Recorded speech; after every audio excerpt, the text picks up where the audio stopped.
Sorry ass DJ.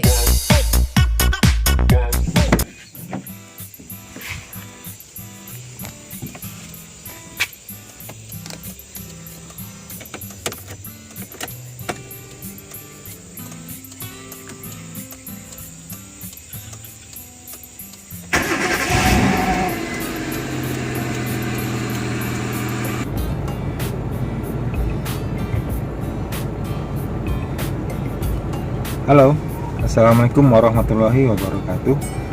Teman-teman semua, selamat datang di Hendrawan MPN Channel ya. Hari ini kita akan membahas sesuatu hal yang sudah jadi budaya ya, jadi budaya di dulu kala sampai sekarang di permobilan, yaitu perlukah memanaskan mesin mobil sebelum kita menjalan.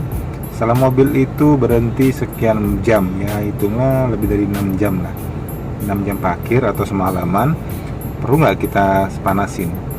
Jadi di sini teman-teman harus copy ya. Ada dua versi mobil, generasi lama dan baru. Mohon maaf, lama dan baru. Jadi generasinya berbeda, bukan masalah lama barunya ya. Nah, generasi yang lama itu konvensional ya. Jadi masih pakai karburator. Dan yang sekarang yang sudah lagi tren itu lagi pakai injeksi. Sebenarnya sih bukan baru lagi. Semenjak tahun 2005 tuh sudah mulai menggunakan injeksi. Nah, untuk yang injeksi ini dan konvensional itu dalam hal memanaskan mobil berbeda ya teman-teman. Oke, jadi yang model konvensional atau masih pakai karburator itu memang sebenarnya sih manasin juga harus dipanasin, cuma nggak masih lama-lama kayak zaman dulu gitu sampai 10 menit lebih ya. Sebenarnya 5 menit itu sudah cukup kurang lebih, karena sebenarnya teknologi lama karburator adalah pembakaran yang menggunakan pencampuran kembaran dan udara yang ada di karburator ya. Jadi terus oli yang sudah turun di bawah mesin itu akan naik ke atas melumasin area-area di dalam mesin. Kenapa sih dipanasin 5 menit? Itu supaya mencegah kehausan. Kalau tidak dipanasin langsung bawa jalan, maka takutnya oli sebelum sempurna masuk ke area yang butuh dilumasin seperti silinder piston ya, silinder crankshaft itu olinya belum sempurna masuk di sela-sela itu, maka itu akan menyebabkan, dan jika dilakukan terus-menerus akan mempercepat keausan dan umur mesinnya ya teman-teman. Tapi untuk mobil yang terbaru itu yang model injeksi, nah ini sudah sekarang zamannya lebih canggih. Jadi sudah ada ECU-nya atau Engine Control Unit-nya. Itu akan mengatur, membaca temperatur sensor yang ada di mobil dan di mesinnya ya. Jadi kalau ada temperatur rendah, masih dingin, dia akan menyesuaikan pembakaran yang disemprotkan ke ruang bakar. Jadi pemanasan di mobil injeksi sebenarnya nggak perlu sih. Tapi ya cukup 30 detik sampai 1 menit sudah cukup dan bisa dibawa jalan. Asal indikator yang di mobil sudah mati semua ya. Kalau nyala berarti ada masalah. Nah, dari sisi lainnya sih teknikal sih sebenarnya manasin mobil bukan hanya di ECU-nya, di pembakarannya, juga ada di sistemnya nih ya, silinder. Kenapa sih kalau lagi dingin tenaga mobil itu agak kurang, terasa agak lebih berat gitu ya, ketimbang kalau sudah panas atau suhu kerjanya sekitar 70 derajat. Ya, kenapa? Karena pemuaian belum terjadi sempurna. Jadi masih ada celah-celah yang ada di piston khususnya itu belum tertutup rapat karena belum panas sesuai, jadi sesaknya celahnya masih besar. Ini mengakibatkan tenaga mesin jadi berkurang. Itu ya teman-teman ya. Nah, kenapa sih nggak boleh nggak sih manasin lama-lama? Sebenarnya bisa dibilang tidak efisien ya, tidak efisien. Jadi kita memanasin mobil terlalu lama, misalnya kayak mobil konvensional lah, itu lebih dari 5 menit, maka sebenarnya itu nggak ada gunanya sih sebenarnya. Malah kita cenderung membuang-buang bahan bakar yang ada di mobil kita, terbuang secara percuma ya teman-teman ya. Dan menghidupkan mesin dalam kondisi low idle atau lamsam secara lama-lama itu tidak bagus, karena itu bukan putaran yang disarankan. Jadi untuk pelumasan, untuk ya macam-macam sistemnya lah, termasuk AC ya, itu ya.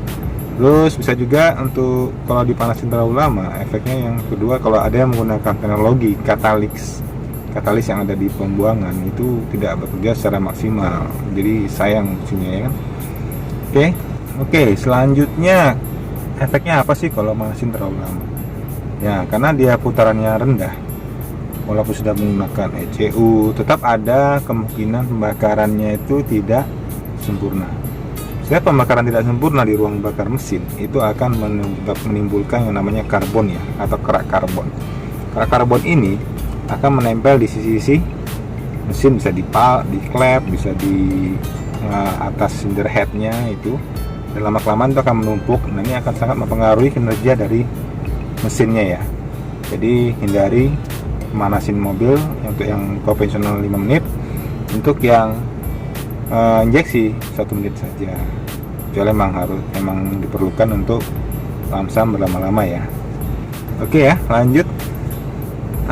Bisa juga karbon yang tadi kita bahas itu akan mengotori area busi, jadi busi itu cepat kotor dan sehingga percikan apinya tidak sempurna ya teman-teman ya.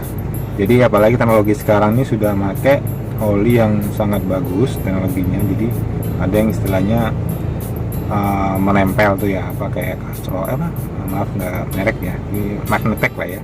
Jadi kalau kita matikan, oli itu tidak akan semuanya turun ke bawah, tapi ada yang nempel di komponen melekat gitu. Jadi nanti pas saat di start lagi itu sebagai fungsi untuk pelumasan awalnya. Jadi kausan sangat-sangat sudah bisa diminimalisir di teknologi sekarang ini.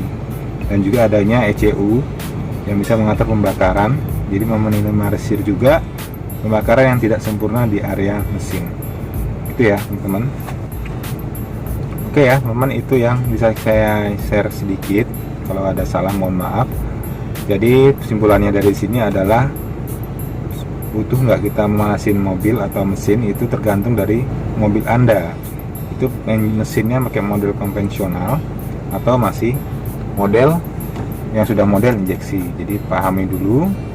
Selesai itu baru jangan lupa untuk selalu mengecek area mesin Anda setelah diam lama. Ada di video saya yang sebelah di bawah juga ya. Jadi pastikan semua oli sudah cukup, baru Anda boleh memanasin mobil sebentar saja. Kalau yang injeksi, kalau yang model konvensional itu sekitar 5 menit saja. Lihatin indikator panas, temperaturnya sudah sampai 1/4 atau setengah, sudah cukup, sudah bisa dibawa untuk jalan ya.